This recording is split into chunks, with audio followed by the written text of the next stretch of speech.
de una historia que bien podría ser una historia de cine. Pero antes de eso me gustaría hacer una recapitulación muy breve de todo lo que hemos estado viendo con esta serie que se titula Valientes, y hoy es el capítulo final, hoy es el desenlace, ¿verdad? Hoy sabemos quién es el malo de la película, ya lo sabíamos de principio, y quiénes son los buenos, ¿verdad? Estuvimos hablando de que, todo esto empezó, estaba yo,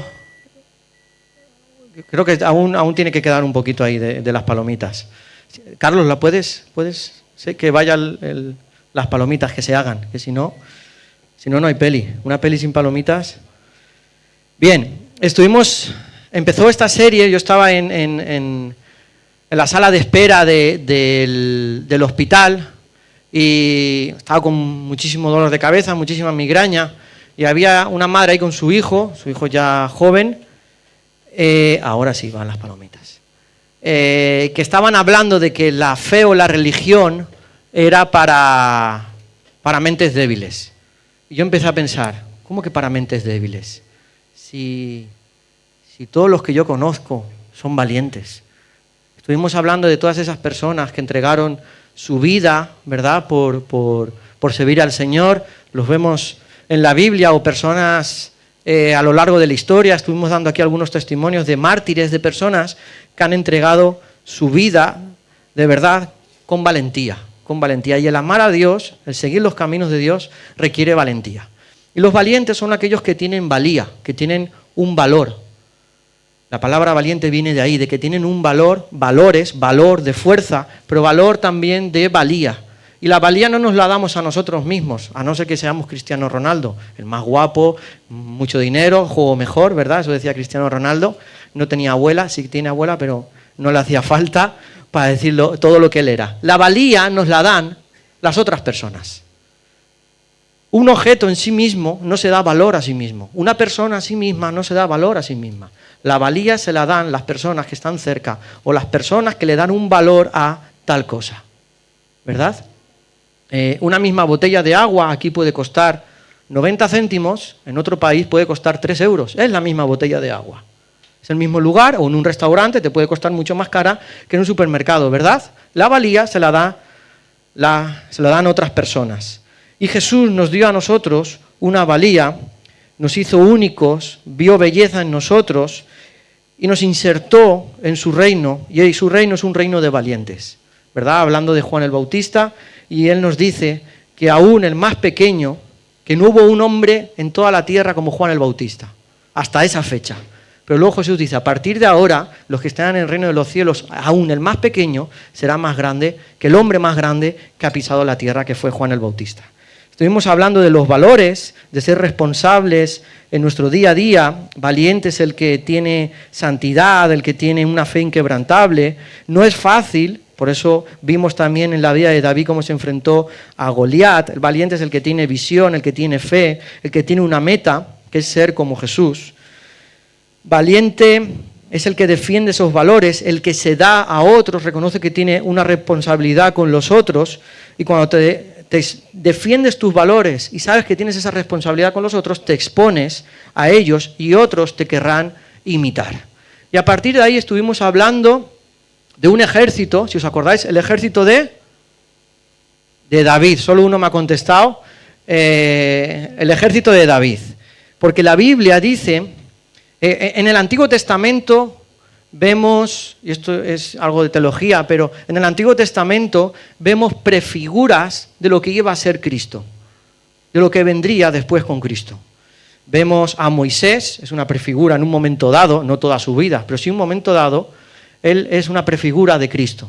Él sacando y liberando a Israel de Egipto, llevándolos a la tierra prometida, en ese transcurso, en ese éxodo, ¿verdad? Vemos otros acontecimientos en el Antiguo Testamento que prefiguran a Cristo, José siendo vendido como esclavo, ¿verdad?, cuando fue inocente. Y en el ejército de David, y en la vida de David, se dice en el Nuevo Testamento que David era un hombre conforme al corazón de Dios. No se dice de nadie en la Biblia, solo se dice de David. David luego pecó, lo hizo, la empastró y muchísimo. pero se dice de él que él fue un hombre conforme al corazón de Dios.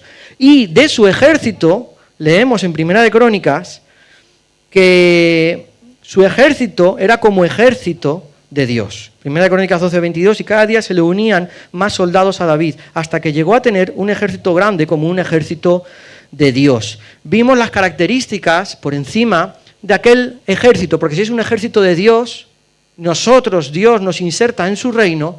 Nosotros ahora estamos viviendo en un tiempo, hay guerra en el mundo, hay guerras en el mundo, la gente se está muriendo, se están matando en el mundo, pero vivimos también una guerra moral, en el que ya hay cosas que no se pueden decir porque ofende.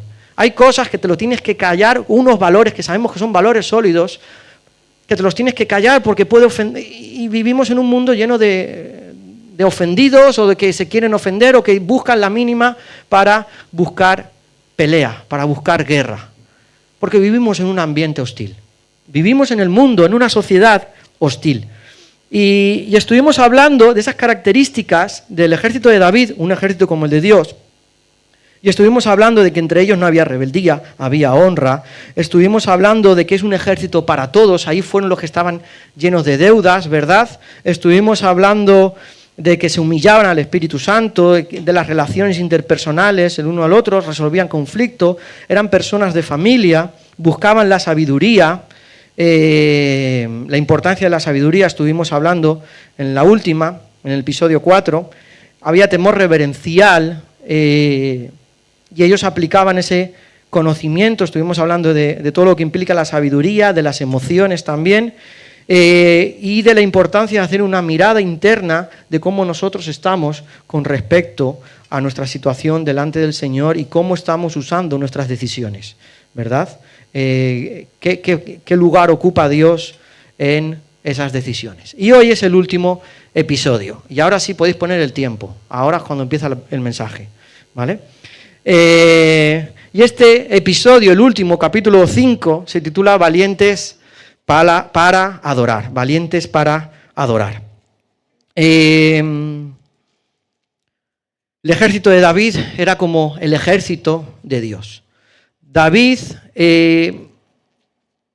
cuando se le unió a aquellas personas, en un momento dado, las primeras personas que se le unen a David para formar su ejército, fue cuando él estaba huyendo de Saúl. Si os acordáis, había un rey que era Saúl, pero Saúl lo hizo mal y Dios dijo, por medio de Samuel, del profeta Samuel, hey, va a haber un sustituto para ti, Dios ya lo está preparando. Y aquel fue David, muy bien, aquel fue David. David tocaba el arpa, David era pastor de ovejas, y en un momento dado Israel estaba en guerra con los filisteos, que hoy vamos a hablar también de ellos, una guerra que duró durante años y aún hoy sigue durando. Este conflicto que hay en Israel es Israel contra Gaza. Y hubo ese conflicto y ahí llegó David, ¿verdad? Que llevaba comida a sus hermanos que estaban en el ejército y él vio que todo el mundo estaba quieto, que nadie se peleaba. ¿Pero qué guerra es esta? Que nadie se tira flechas ni... ¿Qué es esto? No es que tenemos miedo, pero ¿miedo de qué? Si somos el ejército de Dios, si Dios está con nosotros. No, que es que mira ese gigante, a ver quién se va a atrever a luchar contra ese gigante. Y ahí David dijo, no, ¿qué es esto? Si Dios me ha ayudado a vencer leones y osos cuando venían a comerse las ovejas, ese no es nadie delante de Dios, ese es insignificante, ese es una mosquita muerta. Y ahí fue David y se presentó. David, todos conocemos la historia, venció a Goliat lanzándole aquella piedra con la honda. Y David se llenó de fama, hasta el punto que decían, Saúl venció a miles, David a 10.000. Y eso a Saúl, este niñato me va a quitar el trono. Saúl quería matar a David. Entonces David tiene que huir. Y David se va a una cueva, a la cueva de Adulam, se le llama, Adulam significa refugio, va a buscar una cueva en la que refugiarse. Y ahí empiezan a venir aquellos soldados. Empiezan a venir, en ese momento dado, empiezan a venir un grupo de soldados, no era muy grande, cientos, pero bueno, ya era bastante, porque luego llegó a tener miles y miles de soldados. Pasó aquello y luego David salió de allí porque Saúl se estaba acercando y un profeta le dijo, oye David, sal de aquí ya de este lugar y huye, vete a Judea, vete a otro lugar, busca otro lugar donde refugiarte porque te van a dar caza. Y entonces David pensó, estrategia, muy listo fue él, me voy a asociar con los enemigos, con los filisteos, que me den un lugar, un territorio donde yo estar, no molesto a nadie, porque si Saúl viene al territorio filisteo, se va a tener que enfrentar contra ellos para llegar hasta mí. Entonces ellos van a ser como mi escudo, ¿verdad? Muy listo él. Y fue allí, hizo un pacto con los filisteos.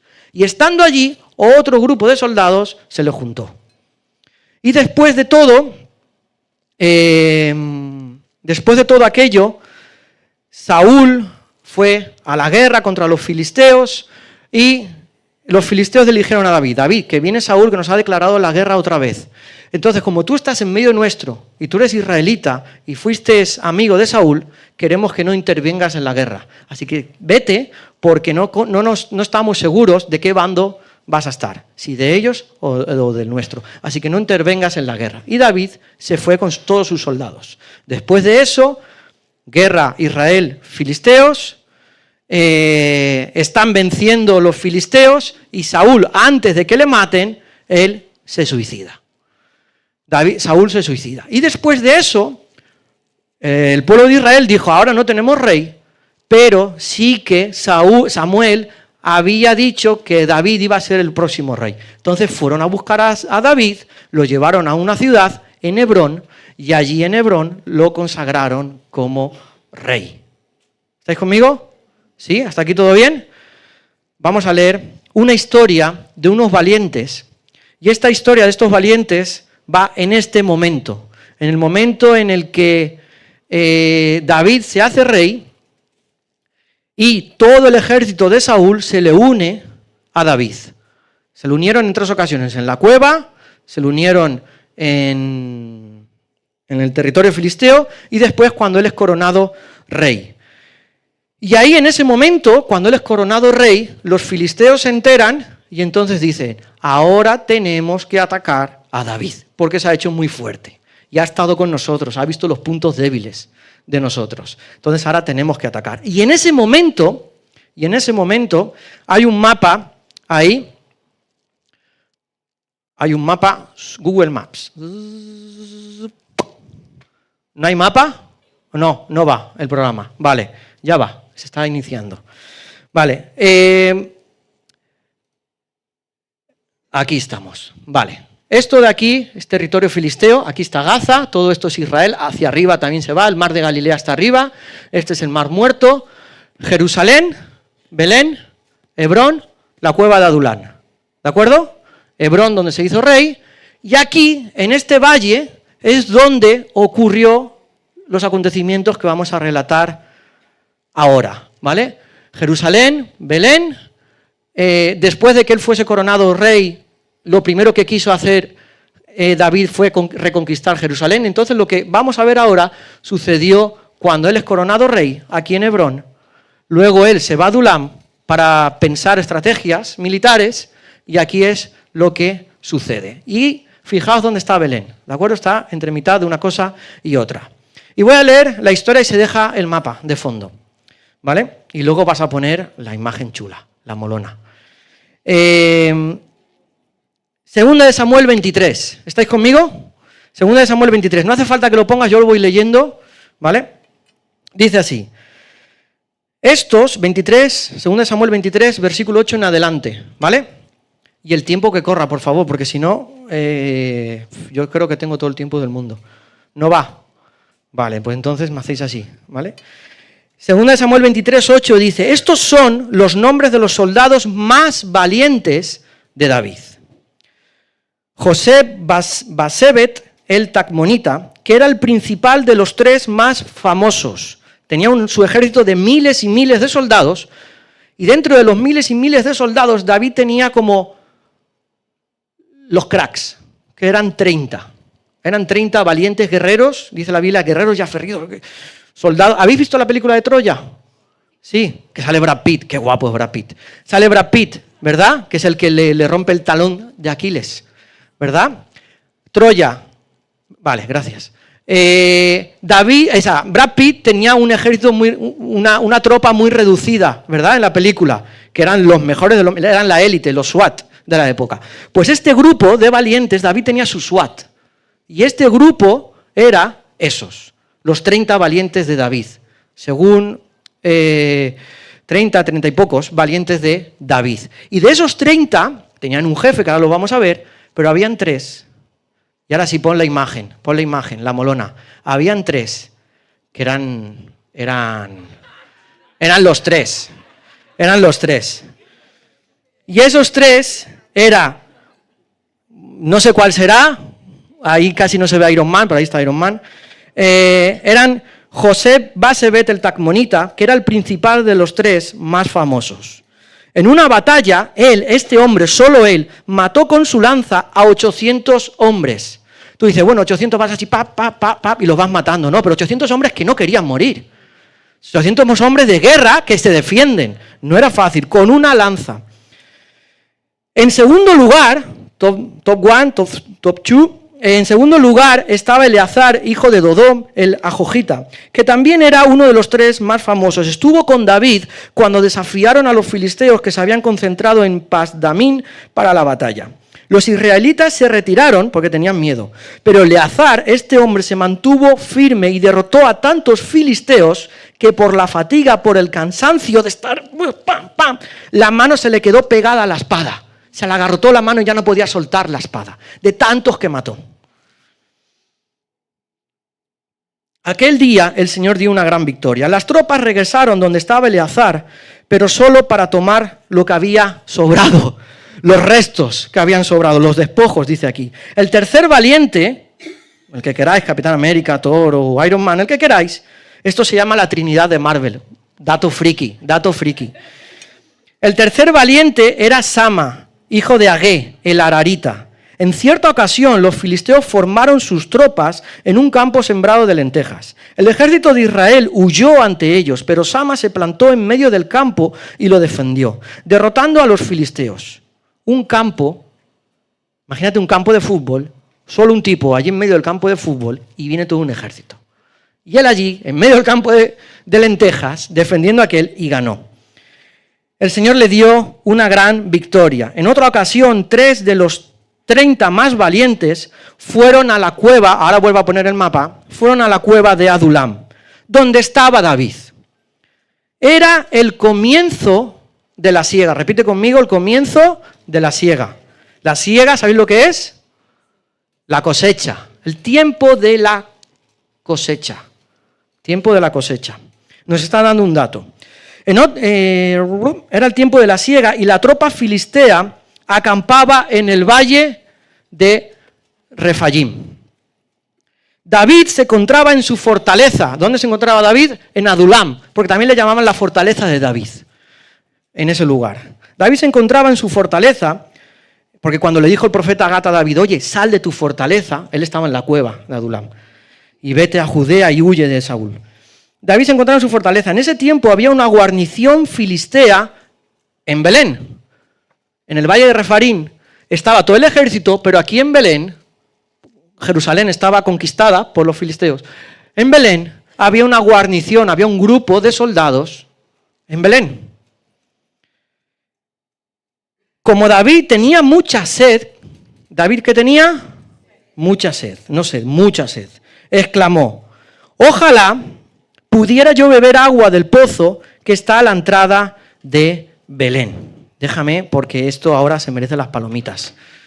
Por favor. ¿A cuántos les gusta el olor de las palomitas? Mira, mira, abanica aquí. Abanica. Oh. ¿Oléis por ahí? ¿Sí? Huele rico, ¿no? Huele rico, gracias. Pues bien. No, esto es para mí. Ojalá pudiera yo beber, dijo David. Ojalá pudiera yo beber en la cueva de Adulam. Estaban todos sus valientes allí. Tan buenas. Ojalá pudiera yo beber agua del pozo. Ojalá pudiera yo beber agua del pozo que está en la entrada de Belén. Ojalá pudiera yo beber agua del pozo. Un deseo al aire, como quien dice, ¿no? Ojalá me pudiera comprar un Maserati. Y entonces los 3 valientes se metieron en el campamento filisteo. No dice, hubo un tiempo de estrategia militar. Entonces los 3 valientes se metieron en el campamento filisteo, fueron, sacaron agua del pozo de Belén y se lo llevaron a David. 3 valientes, no eran 3 cualquiera, eran los 3 mejores, se fueron al campamento de Belén, que estaba custodiada por los filisteos, fueron al pozo, sacaron agua y se la llevaron a David. Y allí estaban todos los filisteos viéndolos. Que este es tal, que este es tal y que este es tal. No los toquéis. A ver qué quieren. Pero él, David, no quiso beberla, sino que derramó el agua en honor al Señor. Y él declaró solemnemente, que el Señor me libre de beberla. Eso sería como beber la sangre de hombres que han puesto su vida en peligro. Y David no quiso beberla. Tales hazañas hicieron estos 3 héroes.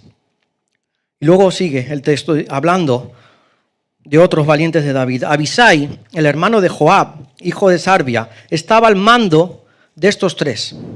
Y ganó fama entre ellos. Estaban esos 3, tenían su líder. Y ganó fama entre ellos este chico, Abisai. En cierta ocasión, lanza en mano, atacó y mató a 300 hombres. Se destacó más que los 3 valientes y llegó a ser su comandante, pero no fue contado entre ellos.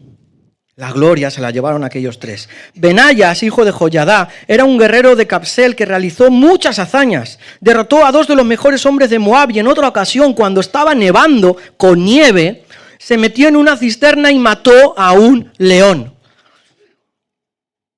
Si ya nos cuesta un perrito, un chihuahua, imagínate un león. También derrotó a un egipcio de gran estatura. El egipcio empuñaba una lanza, pero Benayas, que no llevaba más que un palo, le arrebató la lanza y lo mató con ella. Tales hazañas hizo Benaías, hijo de Joyadá. También él ganó fama como los 3 valientes, pero mira lo que dice aquí, pero no fue contado entre ellos.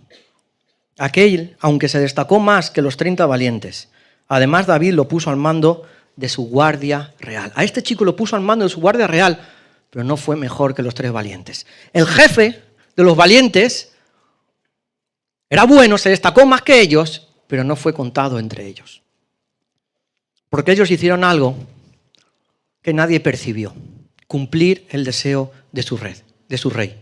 El rey tiene sed, no le podemos dejar sin beber agua. ¿Quiere el agua de Belén? Le voy a dar el agua de Belén. Hay filisteos, ¿y qué más da? Yo vengo a cumplir la orden del rey. Yo voy a por el agua. Y hay un paralelismo en esta historia, en una historia que encontramos en Juan capítulo 4, y tiene que ver con lo que ha sucedido hoy aquí. Y es la historia, si sabe alguien, Juan capítulo 4, ¿de qué trata? ¿De qué habla? La mujer samaritana. La historia de la mujer samaritana. Y quiero leerla y luego ya vamos a ir a la parte de la enseñanza. Juan 4 dice: Jesús se enteró de que los fariseos sabían que él estaba ganando y bautizando más discípulos que Juan, aunque en realidad no era Jesús quien los bautizaba, sino sus discípulos. Por eso se fue de Judea. El mapita, Judea estaba en el sur, ¿vale? En el sur, en Judá, Jerusalén estaba como a mitad, aquí estaba Judea, Galilea hasta el norte, ¿vale? Y Samaria estaba un poquito arriba de los filisteos.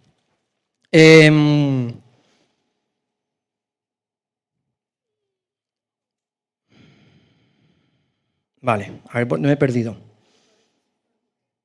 Por eso se fue de Judea, las palomitas, y volvió otra vez a Galilea. Como que tenía que pasar por Samaria, En otra versión, la Reina Valera del 60 dice, le era necesario pasar por Samaria. Un judío no pasaba por Samaria.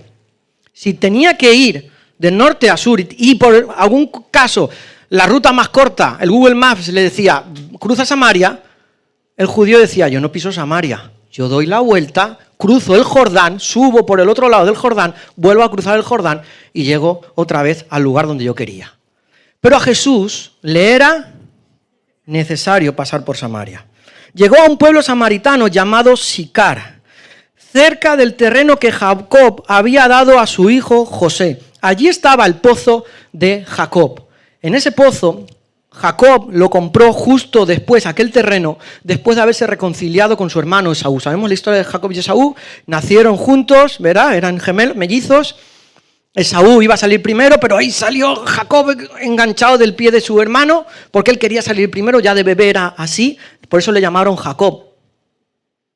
¿Sabéis este símbolo? Este es internacional, usurpador, el que quiere, ¿verdad? Y toda la vida tuvieron enemistad entre los hermanos. Pero cuando Jacob decidió ir y pedir perdón a su hermano, porque su hermano lo quería matar, después de esa reconciliación, Jacob vuelve y él decide comprar un terreno, después de aquella reconciliación. Y compra el terreno donde está Jesús ahora. Y allí, como él se instaló allí, fue y cavó un pozo para vivir allí, porque necesitaban agua, desde luego. Y entonces Jesús estaba en ese pozo. Jesús, fatigado del camino, estaba cansado Jesús, porque era hombre, 100% hombre, pero 100% Dios. Fatigado del camino, se sentó junto al pozo. Era cerca del mediodía, la hora sexta, mediodía. Cuando los días estos que han hecho calor, ¿quién ha salido a la 1 de la tarde a pasear? Nadie, ¿verdad? Porque hace un calor que te asfixias. Solo las mujeres de mal ver salían en esa hora, porque no querían que nadie les viera, porque sabían que la calle estaba vacía. En eso, una mujer de Samaria llegó a sacar agua y Jesús le dijo, dame un poco de agua. Sus discípulos habían ido al pueblo a comprar comida. ¿Dónde estaban los discípulos? En el Mercadona. Entonces, como los judíos no se reconciliaban, no se relacionaban con los samaritanos, la mujer le respondió a Jesús, ¿cómo se te ocurre pedirme agua si tú eres judío y yo soy samaritana? Y Jesús le contestó, si supieras lo que Dios puede dar y conocieras al que te está pidiendo agua, contestó Jesús, tú le habrías pedido a él y él te habría dado agua viva. La mujer dijo, Señor, ni siquiera tienes con qué sacar agua y el pozo es muy hondo. ¿Cómo vas a sacar esa agua viva? ¿Acaso eres tú superior a nuestro padre Jacob? Y aquí empieza una discusión. Que nos dejó este pozo del cual bebieron él, sus hijos y su ganado. Todo el que beba, dijo Jesús, de esta agua del que yo le daré, de esta agua del pozo volverá a tener sed. Pero el que beba del agua que yo le daré no volverá a tener sed jamás. Jesús tenía sed. Quería agua. Jesús estaba cansado. Por eso se sentó junto al pozo. Sino que dentro de él, esa agua se convertirá en un manantial del que brotará vida eterna. No está hablando de un agua física, sino de algo espiritual. Señor, dijo la mujer, dame de esa agua para que no vuelva a tener sed, ni siga viniendo aquí a sacarla. A Jesús le era necesario pasar por Samaria porque quiso ir a un lugar exacto y concreto donde él reposarse. Jesús no hacía las cosas por casualidad. Él era 100% Dios, 100% hombre. Jesús fue a Samaria, al terreno que compró Jacob, al pozo que cavaron después de reconciliarse con su hermano, porque quería ir a Samaria para hacer algo, para provocar algo, no para hacerlo, para provocarlo. Y ahí se encontró en ese pozo, en esa hora exacta, en ese momento exacto con aquella mujer. Y Jesús le dice, ¿quieres beber de esa agua? Muy bien, ve a llamar a tu esposo y vuelve acá. Dijo Jesús. No tengo esposo, respondió ella. Jesús le dijo, bien has dicho que no tienes esposo. Es cierto que has tenido 5. ¿De qué conocía Jesús a esta mujer? Es cierto que has tenido 5 y el que ahora tienes no es tu esposo. En esto has dicho la verdad. Los judíos permitían que una mujer se divorciara 2 veces, como mucho 3. Y si los samaritanos se regían por la misma ley, por la misma norma, esta mujer, 5 maridos y ahora no tenía esposo, era de mala reputación. Y Jesús quiso pasar por Samaria, ir a la hora de más calor, sentarse en aquel pozo y hablar con esa mujer. La mujer le dijo, Señor, me doy cuenta de que tú eres profeta, porque nadie te ha dicho quién soy. Nuestros antepasados adoraron en este monte, y aquí viene, pero ustedes los judíos dicen que el lugar donde debemos adorar está en Jerusalén. Jesús contestó, créeme, mujer, que se acerca la hora en que ni en este monte ni en Jerusalén adorarán ustedes al Padre. Le está dando una enseñanza teológica y corrigiendo los errores que los samaritanos tenían, porque ellos confundieron muchas cosas del Antiguo Testamento. Por eso los judíos no se llevaban con ellos, porque ellos decían, no, aquí es donde se adora a Dios. Los judíos decían, no, se adora en Jerusalén. Jesús contestó, créeme, mujer, que se acerca la hora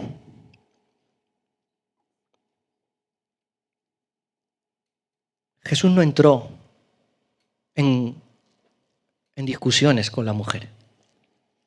Jesús le dijo, créeme, mujer, que se acerca la hora en que ni en este monte ni en Jerusalén adorarán ustedes al Padre. Ahora ustedes adoran lo que no conocen porque están equivocados. Nosotros, los judíos, adoramos lo que conocemos porque la salvación proviene de los judíos. Pero se acerca la hora, ya ha llegado ya, en que los verdaderos adoradores rendirán culto al Padre en espíritu y en verdad. Otras versiones dicen por el espíritu y la verdad. Porque así quiere el Padre que sean los que le adoran. Dios es espíritu, le está dando una enseñanza teológica que no se la ha dado a nadie. Esto no está en ninguna parte de la Biblia, solo aquí. Se la está dando a esta mujer samaritana de mal ver en un pozo a solas.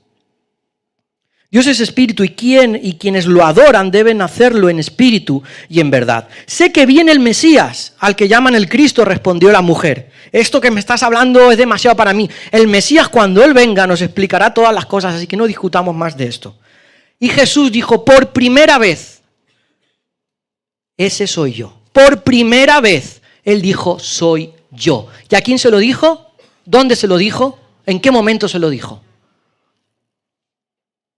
El que habla contigo, le dijo Jesús. Jesús quería provocar algo. Y en eso llegaron sus discípulos y se sorprendieron de verlo hablando con una mujer, porque los rabinos, los maestros, no hablaban con las mujeres a solas. Aunque ninguno preguntó, ¿qué pretendes? ¿O de qué estás hablando con ella? Nadie dijo nada. Y la mujer dejó su cántaro. Lo que había ido a hacer, lo dejó allí. Y volvió al pueblo y decía a la gente, vengan a ver a un hombre que me ha dicho todo lo que he hecho. ¿No será este el Cristo? Dejó el cántaro, lo que había ido a hacer. Dejó su provisión, la dejó allí porque había encontrado algo mucho mejor. Y fue a la gente de su pueblo, donde la consideraban de mal ver, a decirles, vengan a ver a alguien que yo creo que es el Cristo. Y salieron del pueblo, toda aquella gente, y fueron a ver a Jesús. Mientras tanto, esto estaba ocurriendo, sus discípulos le insistían, Rabí, come algo, que hemos comprado paella, hemos comprado comida. Rabí, come algo. Y aquí viene, yo tengo un alimento que ustedes no conocen. Y entre ellos se preguntaron, ¿le habrán traído algo de comer? Comentaban entre sí los discípulos. Mi alimento es hacer la voluntad. ¿Mi alimento qué es? Hacer la voluntad del que me envió y terminar su obra. Ese es su alimento, dijo Jesús. ¿No dicen ustedes, todavía faltan 4 meses para la cosecha? Yo les digo, abran los ojos y miren los campos sembrados. ¿Qué le había dicho Jesús a la mujer?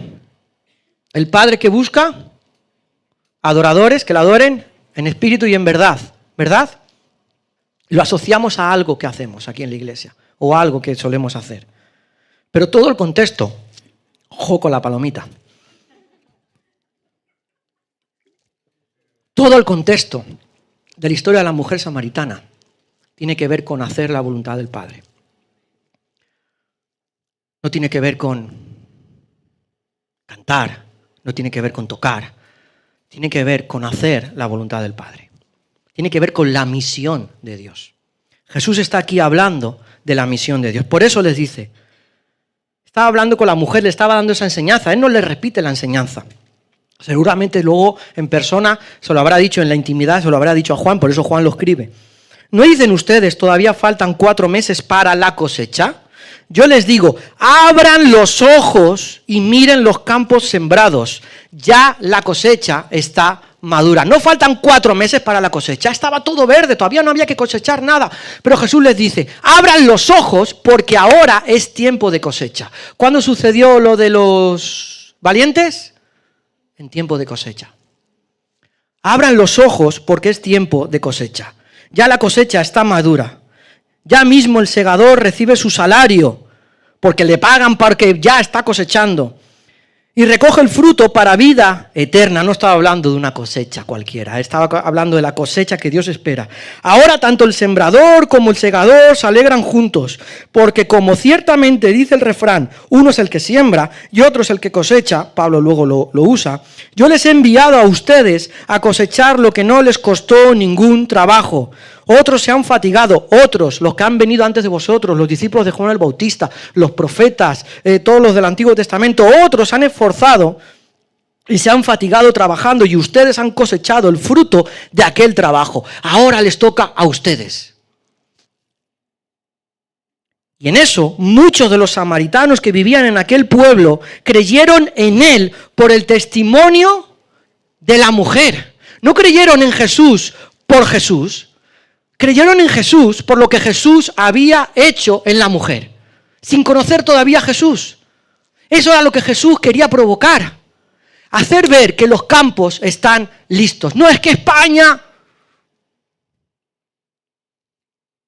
Jesús está diciendo, hey, los campos están listos ahora. Si Jesús estuviera aquí, ¿qué estaría pasando en España? Y Jesús está aquí, aquí.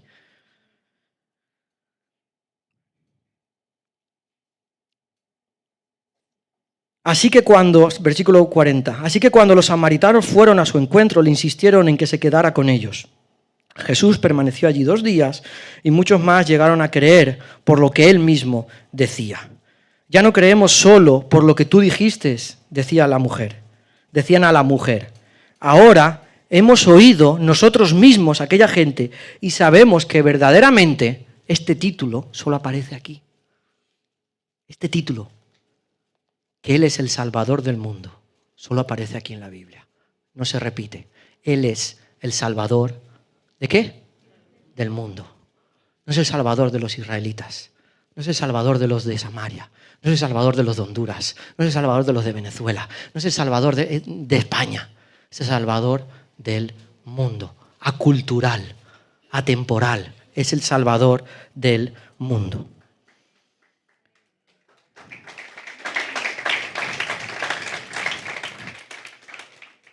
La cuestión es, ¿qué es lo que Jesús le dijo a aquella mujer?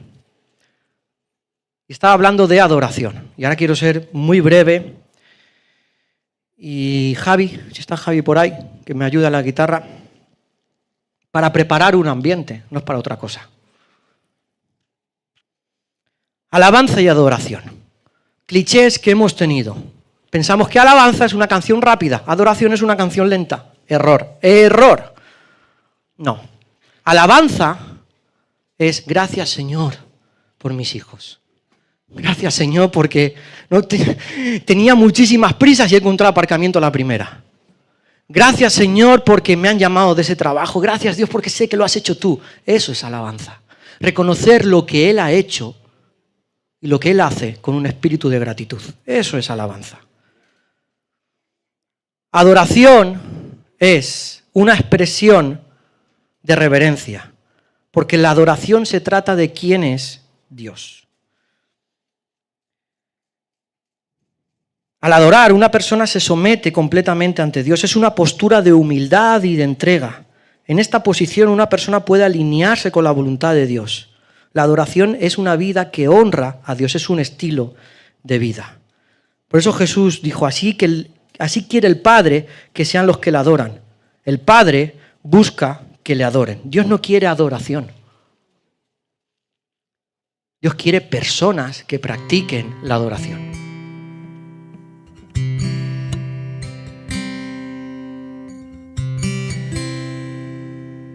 Que la practiquen en todas las áreas de su vida, en sus pensamientos, que los rindan a Dios, en sus emociones, que las rindan a Dios, porque la adoración es humillarse ante Él, reconocer que todo depende de Él. La adoración es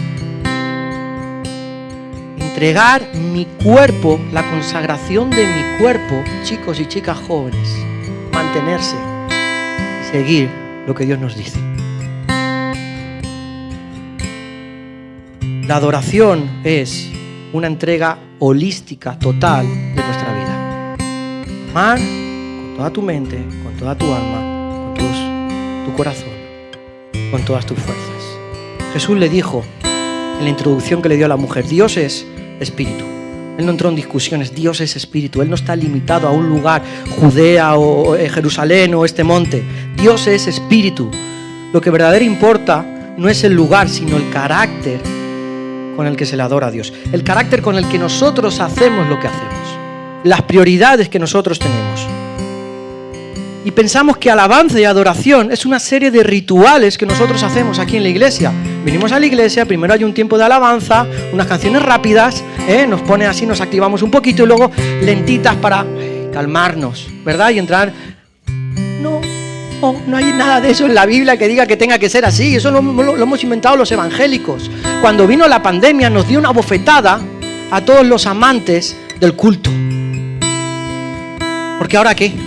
Muchos pastores se tiraban los pelos de la cabeza. Yo siempre he sido un defensor de hagamos algo, innovemos algo, seamos creativos en cuanto a nuestra alabanza y nuestra adoración, involucremos a la iglesia. Porque no se trata de un ritual. De hecho, la Biblia dice, 1 Samuel, ¿qué agrada más al Señor? Versículo 22, 1 Samuel 15, versículo 22. Cuando Saúl había desobedecido a Samuel, que le dijo, no hagas nada hasta que yo llegue. Lo único que tienes que hacer es deshacerte de todo lo de esa tierra. Y Samuel hizo todo lo contrario. Ofreció sacrificios a Dios y se quedó con todo aquello de la tierra. Llegó Samuel y dijo, ¿qué es lo que has hecho? ¿Qué agrada más al Señor? ¿Que se le ofrezcan holocaustos y sacrificios? ¿O que se obedezca a lo que Él dice? ¿Qué es mejor que los sacrificios? La obediencia. Porque la obediencia en sí misma es un sacrificio. ¿Qué es lo que Dios espera de una persona que le adore? Obediencia. ¿Cuánto estamos obedeciendo lo que Dios dice? ¿Qué lugar ocupa la palabra en tu vida? En otra ocasión, en la Biblia, en Hebreos 13,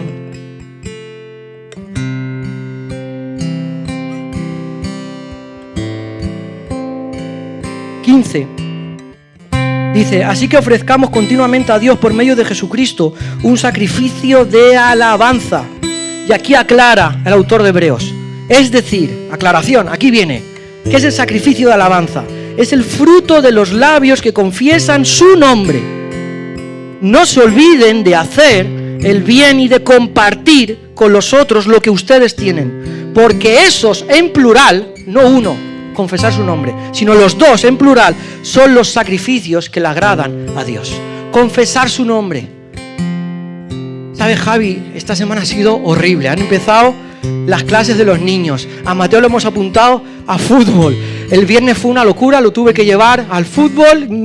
Tenía que estar allí. Era la prueba, era el primer partido amistoso. No sabíamos si lo iban a coger o no. Fue todo un estrés. Tenía una reunión por Zoom que me invitaron a asistir a un evento de la Alianza Evangélica de Latinoamérica. Estaba ahí asistiendo, no podía, tenía que prepararme la prédica. Fue un caos, tío. Pero gloria a Dios que aceptaron a Mateo, que pude ver jugar a mi hijo, que Dios me concedió algo. Y eso es confesar su nombre, declarar lo que Él hace en tu vida, contar tu testimonio. Eso es alabanza a Dios. Y compartir con otros lo que tienen. Y esto sucede conmigo, Dios lo puede hacer contigo. Yo que me pensaba que no iba a casar en la vida, yo que me pensaba que no le iba a gustar, que me pensaba que no la iba a conquistar, y Dios me dio a esa chica. Me dio una familia más maravillosa de la que yo pedí. Eso es compartir con otros. No tienes para comer, no te preocupes, yo te invito. Eso es compartir con otros. Vente a mi casa a dormir, pasa a mi casa a la noche.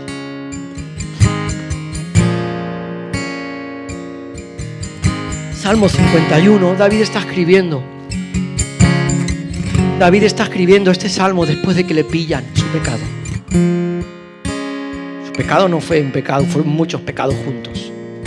Dejó su responsabilidad como rey. Se acostó con una mujer, la deseó primero, se acostó con esa mujer que estaba casada para encubrir su pecado, porque la mujer se quedó embarazada.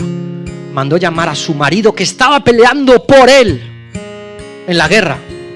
Lo mandó llamar para que viniera y se acostara con su mujer y así dirían que se ha quedado embarazada de él. Pero el marido era más noble que David y dijo: no me voy a acostar con mi mujer porque mis compañeros están allí muriendo. Gracias por la invitación, David, te lo agradezco, pero yo me quiero ir a la guerra. Entonces David dijo: vale, no te vayas, te voy a escribir una carta, la sello, no la puedes abrir, se la das al capitán. Y cuando llegó la carta, la abrió el capitán y decía: a este tipo lo quiero en primera línea de batalla, sin dar explicaciones, porque quería que lo mataran. Para luego él decir: él cuando estuvo aquí se acostó con la mujer, este hijo no es mío. Y ahí llegó el profeta Natán y le dijo: hey, David, le puso un ejemplo, ¿no? David dijo: que a ese hombre lo maten. David, este hombre eres tú. ¡Pum! Se le cayó su mundo encima. Hizo ayuno durante muchos días. Al final la madre perdió al bebé. En fin. Una desgracia. Y David escribe este salmo. Salmo 51. Tú no te deleitas en los sacrificios, ni te complacen los holocaustos. De lo contrario, yo te los ofrecería sin más. El sacrificio que te agrada es un espíritu quebrantado. Tú, oh Dios, no desprecias al corazón quebrantado y arrepentido. Entonces te agradan los sacrificios de justicia. Y sigue hablando. Sacrificio de quebrantado y arrepentido. Estos días hemos estado hablando cuán perdonado te sientes por Dios. Cuán perdonado te sientes de Dios. ¿Cuánto te consideras que Dios te ha perdonado? Porque el que mucho peca, al que mucho peca, mucho se le perdona. Y al que mucho se le perdona, mucho ama. ¿Cuánto amas a Dios? ¿Cuánto te consideras perdonado por Él? Como la actitud de David en el Salmo 139. Examíname, oh Dios, y conoce mi corazón. Y pruébame y conoce mis ansiedades, que yo a veces no lo conozco, no sé lo que me pasa. Y fíjate si voy por un camino que te ofende y guíame por el camino eterno. Ayúdame, porque yo a veces no sé lo que me pasa. Ayúdame y examina mi corazón y hazme ver cómo estoy. Y luego, Pablo escribe en Romanos 12:1: por lo tanto, hermanos, tomando en cuenta la misericordia de Dios, os ruego que cada uno de ustedes en adoración, sacrificio vivo, espiritual, razonal, también dice, de manera razonal, ofrezcan su cuerpo como sacrificio vivo, santo, que esto es un servicio sagrado y agradable a Dios. Aquí está hablando en griego tisián, que es sacrificio, zosán, vivo de ustedes. Agios, que significa santo y diferente, se refiere a una semejanza a la naturaleza del Señor, que seamos diferentes del mundo, como Pablo luego dice. Un sacrificio en el que seamos diferentes del mundo. Un sacrificio santo que solo se le dedique a Dios. Luego dice lógicos, que también se le traduce como espiritual, racional, razonable, facultad de raciocinio, lógica. Lo más sensato que puedo hacer es caminar al estilo de Jesús. Es lo más sensato que puedo hacer, porque he probado mi vida y veo que no funciona. Veo la sociedad, veo el mundo que va a su aire y veo que no funciona. Lo más sensato es, el culto racional es decir: bueno, Señor, si lo más sensato es vivir a tu estilo, quiero vivir a tu estilo, me sacrifico en ello. Y luego la trella, culto, servicio, adoración, que solo se le debe a Dios.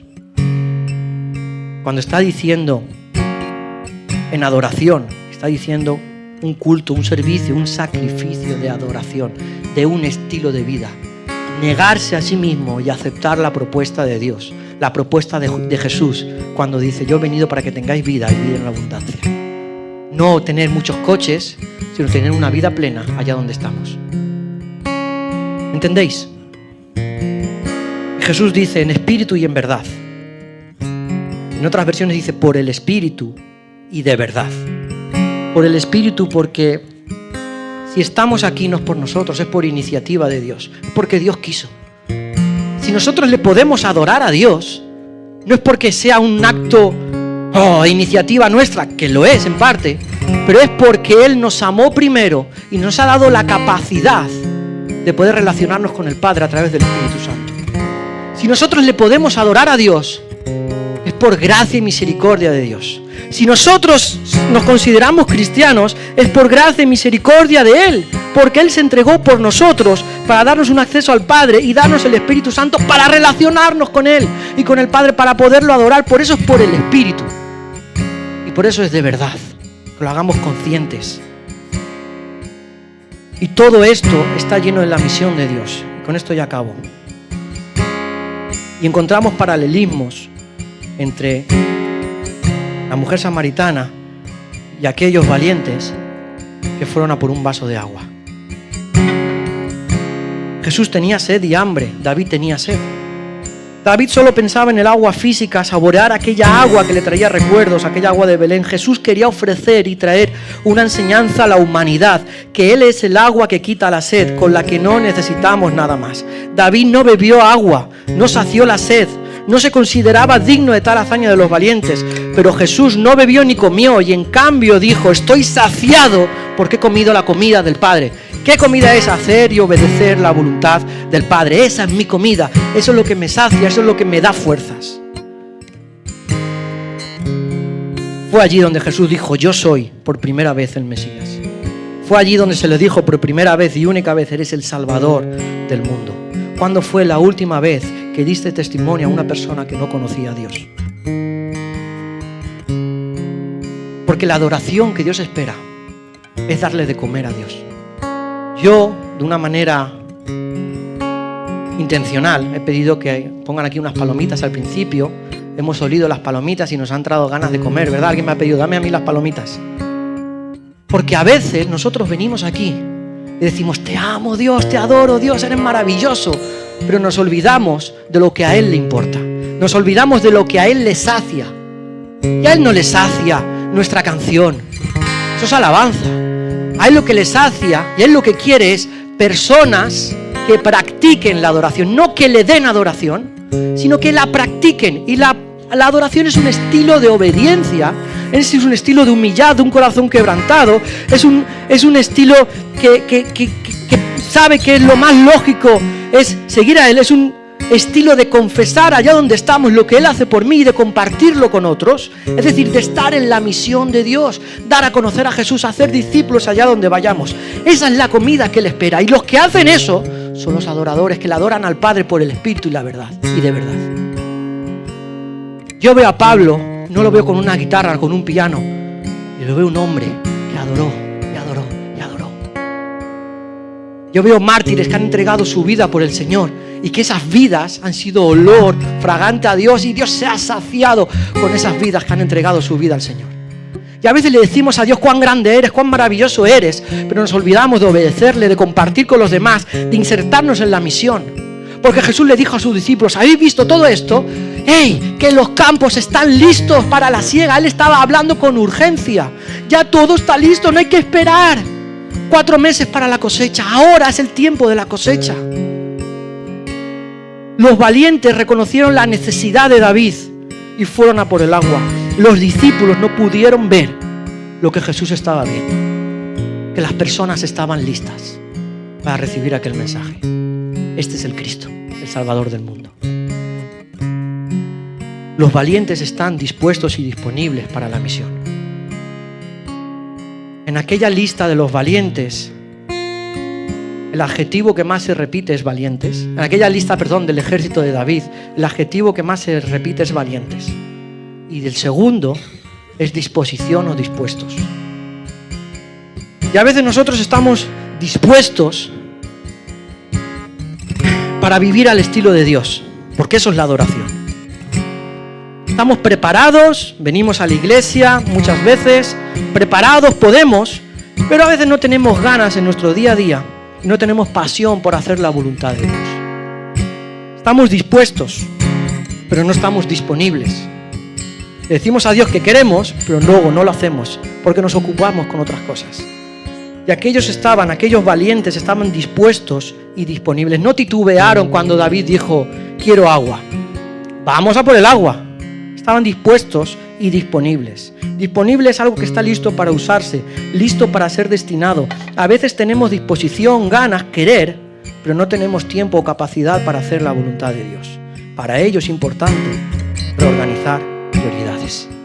Para estar dispuestos a fomentar la intimidad con Dios, para ver los campos como Él los ve, para sentir como Él siente, para amar como Él ama, para hablar como Él lo diría.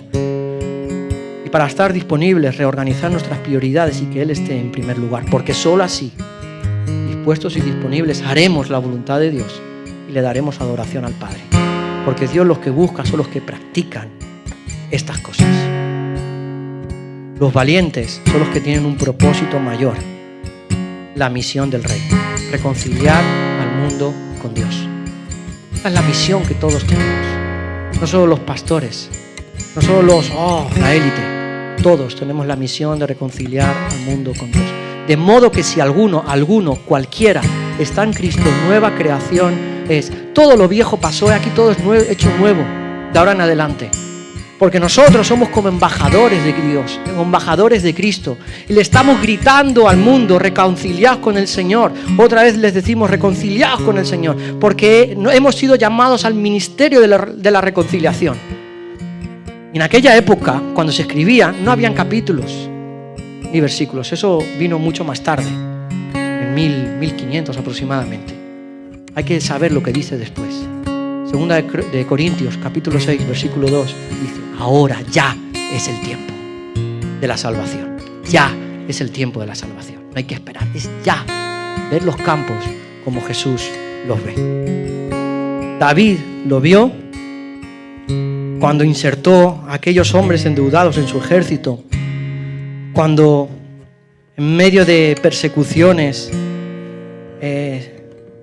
decidió cuidar a un profeta que Saúl quería matar, cuando decidió quedarse con un egipcio y salvarle la vida, cuando huía, cuando fue a buscar a un descendiente de Jonatán, Mefiboset, paralítico, y lo insertó en su casa, lo puso a comer la comida del rey, lo puso en la mesa del rey, le dio honra. David tenía ese corazón de la misión de Dios. Porque en definitiva, lo que queremos es que Dios sea Dios, que Dios sea el Señor de todo.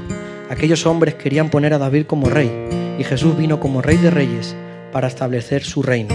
Dios se hizo hombre, nadie le puso. Él se entregó y murió como rey. Rey de los judíos, para ser rey de toda la humanidad. Es tiempo de cosecha. Es tiempo de cosecha. Es tiempo de cosecha. Valencia está lista. Alacuás está listo. Torrente está listo. Picassent está listo. Alfafar está listo. Benimamet está listo. Paterna está listo. Vétera está listo. Valencia está listo. Es tiempo, es ya, es ahora. Los campos están listos. Veamos como Jesús ve. Adoremos como Jesús lo haría. Sintamos como Jesús siente. Veamos como Dios lo ve. La cosecha están maduras. Y participemos juntos de esto, porque uno es el que siembra y otro es el que cosecha, pero los dos se alegran juntamente. Nos ponemos de pie. Lo que agrada a Dios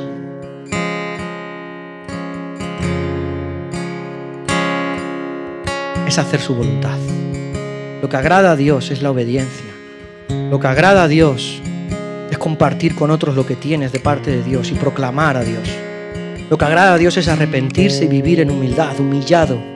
Lo que agrada a Dios es entender que lo más sensato es vivir al estilo de vida de Dios, aunque sea arriesgado. Solo Él se merece toda esa entrega. A Jesús le fue necesario pasar por Samaria y enseñarnos eso. Para aquellos hombres no había opción. Sí o sí tenían que ir a por el agua. Obedecieron la voluntad de su rey. Compartieron con David, con otros, la voluntad del rey. Estaban agradecidos al rey, humillados al rey. Esto es por el rey, no por nosotros. Y entendieron que lo más sensato era agradar a su rey. Ahora la pregunta es, ¿a qué estamos dispuestos? Aquellos estaban dispuestos y disponibles. ¿A qué estamos dispuestos? ¿Para qué te pones a disposición? ¿Solo para un ratito a la semana? ¿O para las 24 horas del día? Porque hay que adorar al Padre en un ratito, a mentirijillas, sino de verdad, de una manera intencional, como Jesús tuvo la intención de ir a aquel lugar. De la misma manera que aquellos valientes tuvieron la intención de ir a por el agua, hay que adorar a Dios de una manera intencional. Señor, si hoy no te he buscado, si hoy no te ha agradado, te pido perdón. Si hoy le he dicho algo en la carretera al coche de al lado, te pido perdón. Que te sea necesario satisfacer a Dios. Que te sea algo prioritario hacer la voluntad de Dios. Que sea algo prioritario en tu vida compartir con otros lo que Dios hace contigo, lo que Dios te da. Proclamar a Dios sacrificios de labios que proclaman su nombre. Que te sea necesario arrepentirte, humillarte, un corazón contrito es lo que Dios busca. Dios no lo desecha. Y humillado. Gracias, Señor, porque me has perdonado mucho. Y entender que lo más sensato en esta vida es vivir al estilo de vida de Dios, porque eso es lo que Dios busca. Personas que practican su estilo de vida, la adoración. Personas valientes que quieren agarrarse a ese estilo de vida. Porque el reino de Dios es un reino para valientes, no para mediocres, los que van a medias, para los que van de verdad, para los que van un pacto con Dios. Yo le estoy orando a Dios y le estoy pidiendo a Dios que hoy sea una decisión importante para muchos aquí. Para los que se están viendo en internet, sea una decisión importante para todos ellos.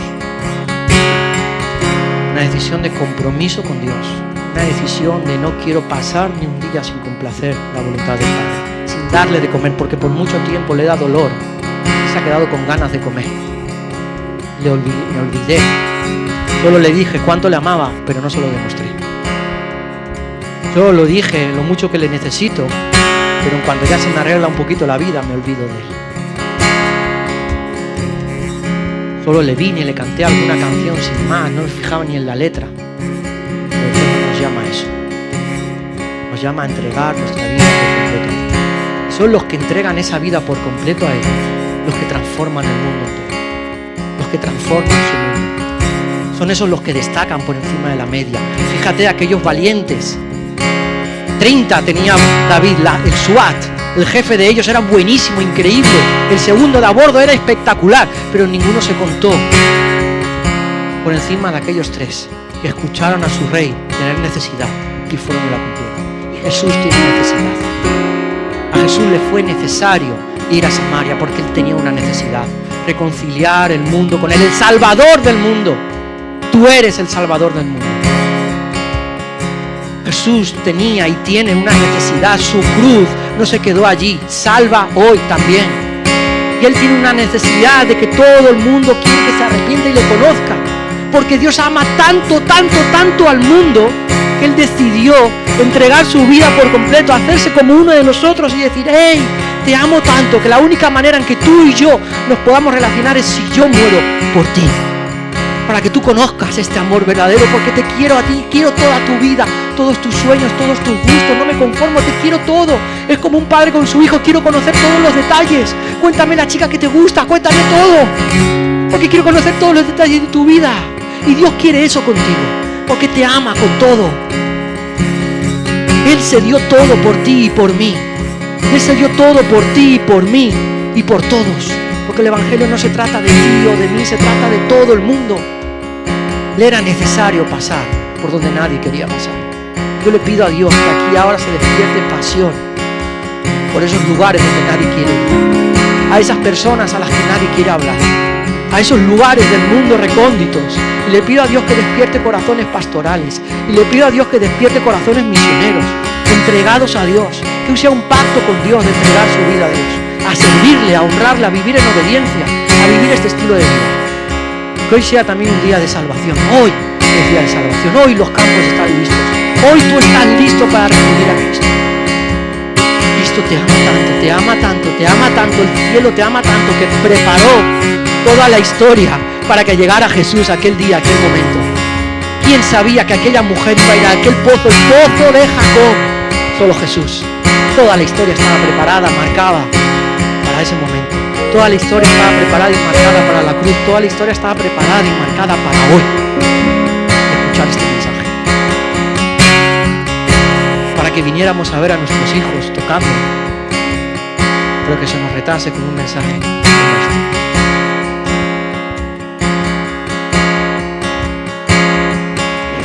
Así que ahí donde estás, mira en tu interior. Dile: Señor, examina mi corazón y empieza a enseñarme cosas en las que tengo que poner a cuentas. Porque a veces tengo ganas, pero no estoy disponible para ti.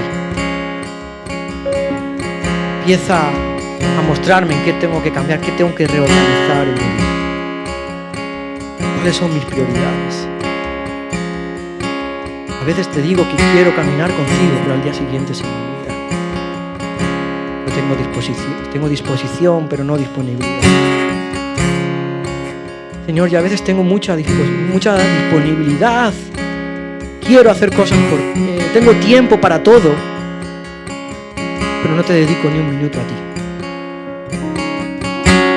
Señor, ayúdame a tener pasión por ti, ser intencional en mi relación contigo, mi tiempo devocional contigo, porque eso es lo que a ti te agrada.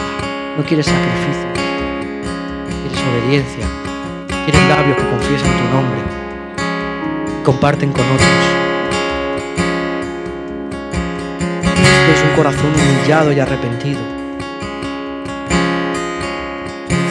Quieres un sacrificio racional, de que lo más sensato es vivir a tu estilo, dedicarse por entero solo a ti. Así que, si crees que este mensaje es para ti hoy, perdonadme si me he extendido, pero si crees que este mensaje es para ti hoy, te está hablando lo más profundo de tu interior, de tus pensamientos, por primera vez, como aquella mujer, por primera vez, se dio cuenta de que aquel era el Cristo, el yo soy.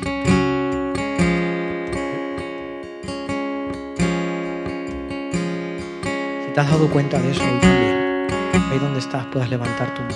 Que nadie se fije en nadie, por favor, porque esto es íntimo. Es algo con Dios. Esto es lo que Dios quiere. Dios fue a Samaria a por aquella mujer. Dios fue a Samaria a por aquella gente que escuchó a aquella mujer. Y Dios vino hoy aquí. Dios está hoy aquí por ti, por esa mano que está en alto. Dios te bendiga, Dios te bendiga. Es la primera vez que se lo dices al Señor: yo quiero que tú seas mi Salvador. Dios te bendiga. Aleluya. Dios, te pido por esta decisión, Señor, que tú traigas confirmación, Señor, que tú traigas seguridad, que no sea solo emoción, sino que sea algo razonado y algo lleno de fe en ti. Que de verdad creamos que tú eres lo mejor, la mejor opción de vida, Señor. Y te pido por estas manos levantadas, Señor, que hoy quieren entregar su vida a ti. Se arrepienten de su estilo de vida tomado hasta aquí y se dan cuenta de que tú eres lo mejor, que les amas, Dios. Que tú, oh Espíritu Santo, les puedas confirmar ese amor. Y que nos ayudes a nosotros a también confirmarlo a través de nuestro cariño hacia ellos, de nuestras oraciones por ellos, de nuestro acompañamiento con ellos. Amén, Dios, porque hoy hay fiesta en los cielos, porque esto es lo que más te agrada, esta es tu misión. Hoy te damos de comer, Dios, hoy te damos agua. Si crees que Dios te está llamando para algo más, si crees que Dios te está llamando para un estilo de vida más integral con Él, si crees que Dios te está llamando para un estilo de vida de adoración completa de Él, de entregarte por completo a Él y hacer su voluntad allá donde vayas o allá donde Él quiera mandarte.